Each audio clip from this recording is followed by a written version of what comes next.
Hey guys, thanks for tuning in to the Praying Man podcast. I am one of your hosts, John Eastburn. I'm joined with Jake Siegel. It's that time of year. There's a lot of new gear coming out, a lot of stuff we have our eyes on, especially bows. We were lucky enough to get our hands on one of the 2019 Bowtech bows. This is the REALM SR6. We're going to put it through its paces. We're going to shoot through the chrono with a couple different arrows. We'll let you know what we think. But first, Jake's going to talk a little bit about some specs. Yeah. Thank you. Again, thanks for joining us, John Eastburn. Thank you for bringing us in. Absolutely. We really appreciate it. If you haven't seen any of our stuff, any of our podcasts, check us out. You can see most of our podcasts either the video version on YouTube or anywhere you want to just listen to the audio version. Podbean, Stitcher, any of those platforms you can find us. So all that aside, because this is the important stuff, the REALM SR6 2019, to John's point, I mean, this is a fun time of year. Everybody's bringing out new gear, whether it's tree stands or camo or bows, arrows, whatever the case may be. So it's a great way to lead up to Christmas. But we're fortunate enough to get our hands on this bow last year. So you'll notice one thing from last year to this year. The REALM name carried over.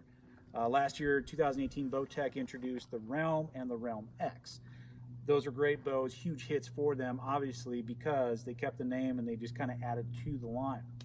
So a lot of the parts of the bow have similar features as they did last year. So we're not going to kind of repeat everything that we did in last year's review. That being said, if you have questions about the riser design, the grip, the pockets, the limbs, some of those things, go back, check out our podcast or our YouTube page from last year's review on the REALM and the REALM X. We go into really deep detail on some of the designs of the bow because it was brand new for last year. So we're not going to do that again this year, but there was one big change that we noticed right away when we pulled this out of the box, and that was the cams, which is kind of everybody's favorite part of the bow. So I'm going to More power. More power. So as you can tell, this bow has a very unique cam on it. You can usually tell by looking at a cam generally how that bow is going to perform. If you were to guess what the speed rating on this bow would be, just by looking. Let me try. John. 340 feet a second. Try again. 342. Keep going. 343. The IBO ratings on this Just tell me. is 395 feet per. No, that's not. That's too high. Oh. Maybe next year. Okay, so Bowtech is rating this bow at 352 feet per second, and again, a lot of that power comes from the shape and the design and the geometry of this cam. One thing I showed you before on this, probably noticed, is there's two weights right here. Something that we've never seen before in a Bowtech cam. Spoke with some of their designers, some of their engineers, some of their marketing folks before we did this podcast and this review. They told us, listen, bows are hitting very high efficiencies. It's crazy. So when you look at the efficiency of a bow, that is how much energy is stored versus how much energy is actually being transferred into your arrow. We're seeing bows, not just Bowtech bows, but a lot of the high-end bows today are pushing into the high 80s and even low 90%, which means, unfortunately, there's not a whole lot left there to gain, and until we see some different type of materials possibly, and maybe some changes in arrow types and that sort of thing. So to get even more speed out of what we have to work with, there's been some changes to the cam.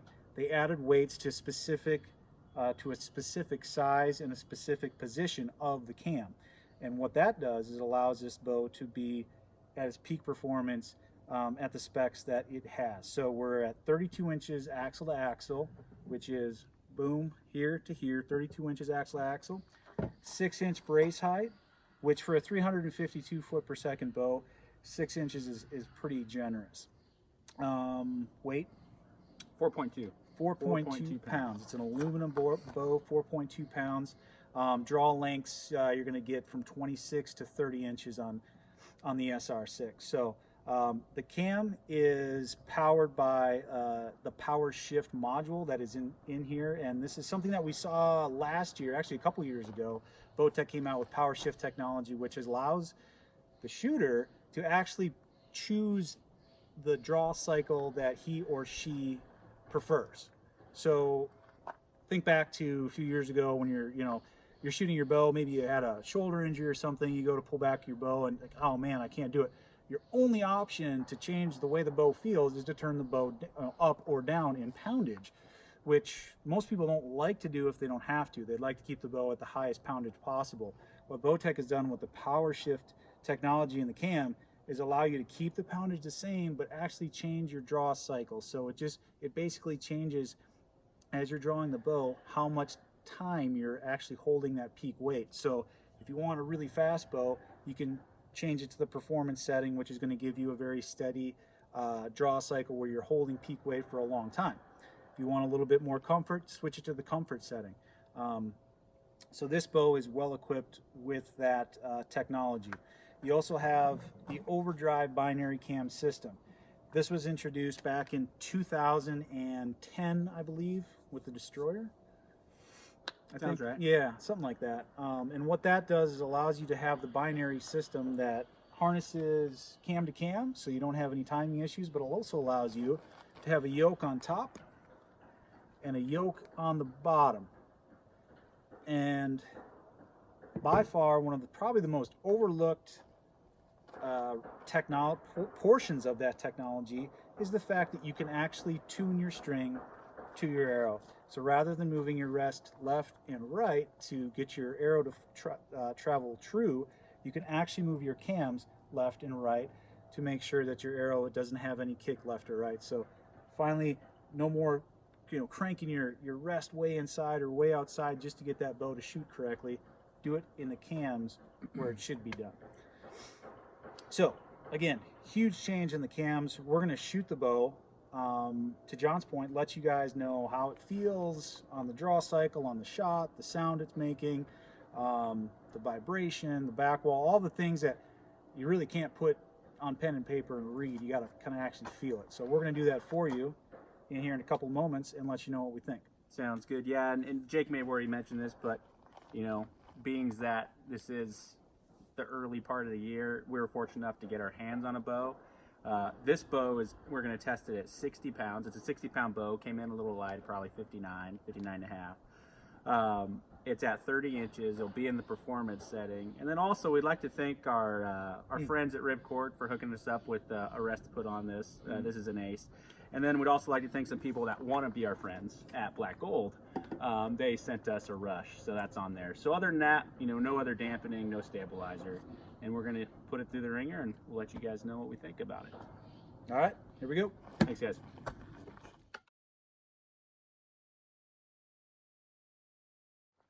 All right, everybody, we're going to take a few shots with the REALM SR6 now. Just to go over the specs real quick again, this is a 32-inch axle bow, 6-inch braze height. Bowtech's got it rated at 352 feet per second.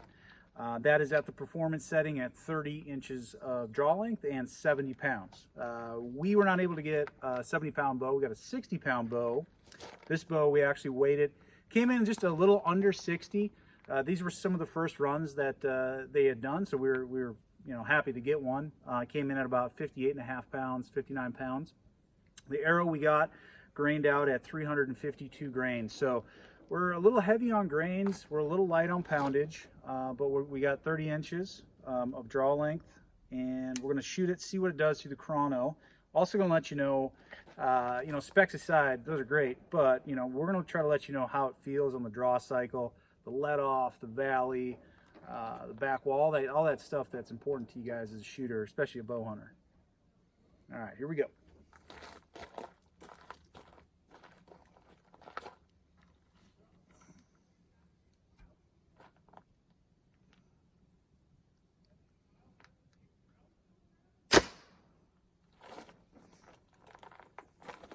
All right, just so there's no magic in editing, we're going to bring you over here, show you that came out to 318 feet per second.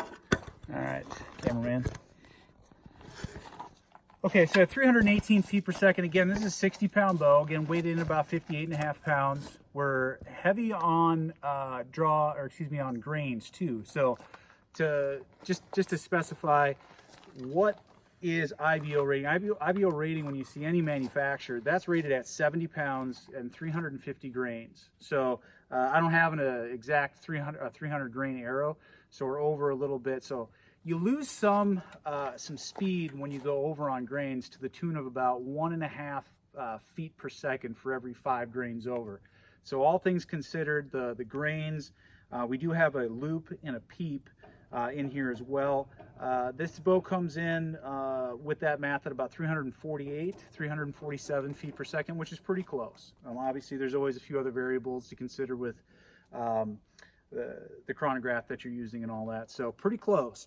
The important thing to me, this is a fast bow regardless. It's a speed bow, something that Bowtech is touting as one of the faster bows that they've made, all while being very shootable, very easy to shoot at a high speed. I'd say, just initial impressions, draw cycle was nice at 30 inches. I'm not a tall guy. I don't shoot 30 inches of draw length. Usually I'm about 28. So any bow at 30 inches is going to feel a little bit uncomfortable for me. Considering this is a 350 foot per second rated bow, at 30 inches, it felt pretty good. I mean, it did stack a little bit towards the end, but the valley was really nice. The back wall was good. It's settled in really nicely. Now, the one thing I will say, and going back years now to bows when we started hitting that 340 and 350 foot per second threshold, those bows all had a lot of reflex, which is basically the shape of the riser. You can notice this riser is pretty much straight up and down, so there's not a lot of reflex, and that's good. You usually don't want a lot of reflex because that makes the bow a lot more accurate. Reflex puts your hand further away from the contact point of the limbs, which makes you a lot more unstable, and it takes a long time to get back on target. So the fact that you're able to get this type of speed out of a riser that has little to no reflex is really nice, and it makes the bow very shootable. So I'd say the experience was really nice. I mean, the bow is very dead in your hand, which quite honestly most of the bows today don't have a whole lot of vibration, but this is no different. It feels really good, and we don't have a stabilizer. We don't have anything else on this. There's no string silencers. The bow is very quiet.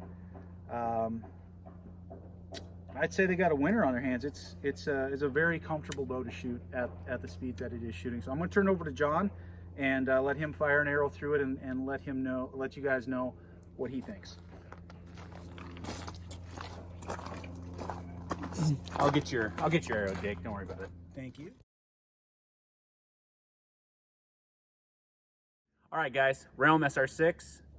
I want to get in here, shoot it, and let you know my thoughts on it. Jake already gave you a quick rundown on the specs, so here we go. 30 inches, 60 pounds, performance set.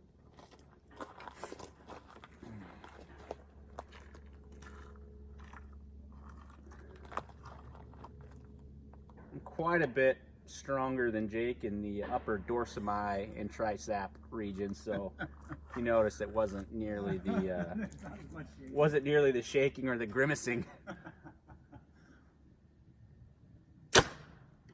And I don't even exercise, but wow, that's pretty nice. I typically shoot 29 inches, so at 30 inches, this did feel a little bit awkward. It definitely does stack at 30. We shot this earlier, and at 29, and 29, 28 and a half, it is very smooth. It does stack a little bit, that last inch of draw length, but that's to be expected in a speed bow and a bow with the a cam as this. So it's interesting. I compare this to apples to apples, which is really what you should be doing if you're out there, looking for a faster bow. And I'm thinking of bows I've shot in the past that were, speed bows. 82nd Airborne, some of the earlier Bowtech bows. I've shot some PSE bows and some Matthews bows. Really, all of them. Bows 5 years and older. And let's be honest, when you shoot those, the feeling of them going off, it's definitely there. Bows have come such a long way.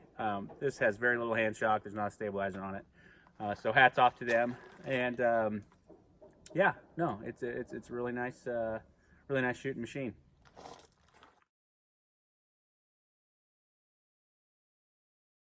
Hey guys, thanks for watching the review. We're almost done here. If you haven't had a chance to already, we'd really appreciate it if you went over to our Facebook site, liked us there, subscribe to us on YouTube, and then also on Instagram at Praying Man Apparel.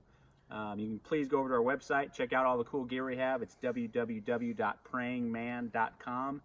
Praying is spelled P-R-E-Y-I-N-G. We just really appreciate all the support there. It helps us do more of these review type videos and other content that we have in store for you in the future. Jake's going to cover a few more things about the bow, and then we'll be done. Yep. To John's point, yeah, we really appreciate all your support out there, and we're growing. We're anxious to do more of these type of things. So anything that you have that you could suggest, things you'd like to see, things you'd like to see different, just let us know. We're all ears. So we really appreciate all the help.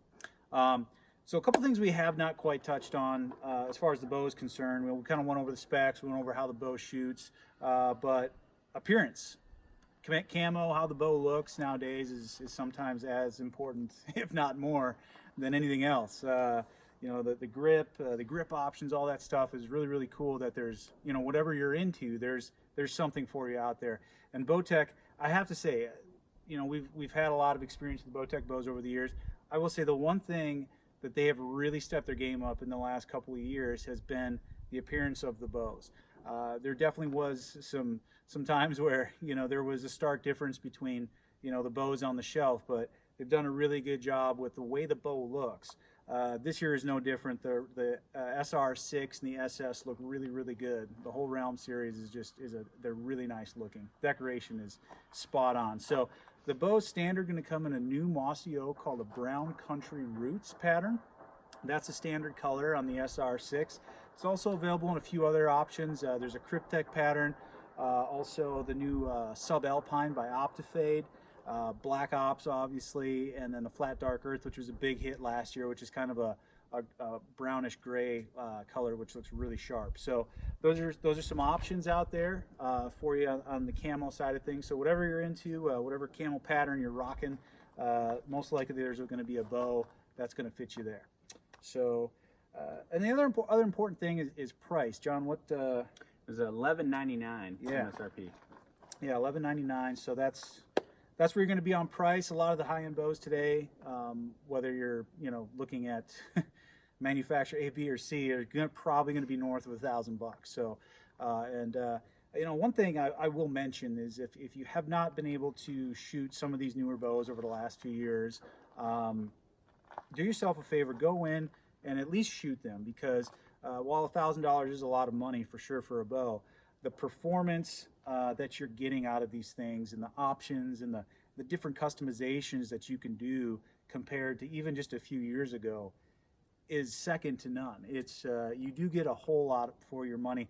And I will say, with the Bowtech side of things, with the power shift technology that they've incorporated over the last couple of years, it's really cool to be able to have the option to change your draw cycle throughout the year. So if you're in the 3D season and you're after some more speed, so you're not getting so much drop off in your arrows on those longer shots, you can turn it over to the performance setting.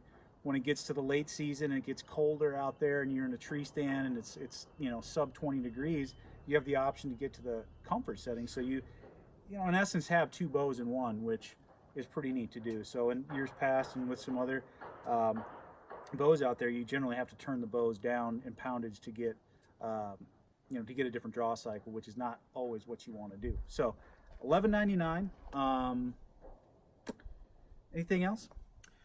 Yeah, I'd just like to reiterate the fact, if you haven't seen the quick review we did on the other Realm bows last year, which were kind of, that was the beginning of this Realm platform. I encourage you to go back and look at that YouTube video.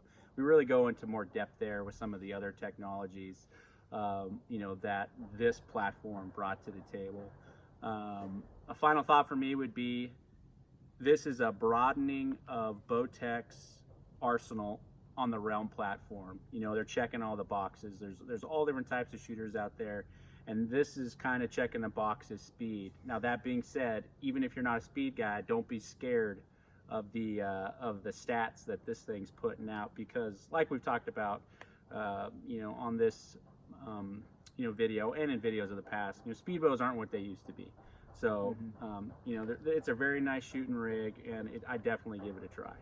Yeah, just to expand on that, just real quick, that, you know, whether you're looking at a Bowtech or Matthews PSE Elite, whatever it is, you know, the old adage of, you know, boy, that bow's, I don't shoot speed bows because, you know, there's the brace height's too short or whatever. A 6-inch brace height today is very, very shootable. So to John's point, give it a try. You know, the comfort setting, the difference in the riser design, and all the new materials out there, it's a whole nother animal these days. So awesome new offering, probably going to be available very soon, if not already. Check with your local pro shops and give them a call, see if they have one in stock. So that kind of wraps it up. We really, really appreciate it. Please check us out at prayingman.com. We have a whole offering of apparel, whether you're into fishing or hunting. We're going to expand on that. Check us out. You know, we're very proud to print all of our apparel here in Oregon, and try to do as much in-house stuff as possible. So again, we're doing this for you guys because we have a passion for the sport. And again, if you have any questions or you see something on our site that you'd like to see, you know, hey, we do some state-specific stuff. If you're in Montana or Michigan or Texas, and you're like, hey man, I want my state represented, let us know, and we'll put it in the hopper. So Awesome. Sounds good, guys. Thanks for watching. thank you.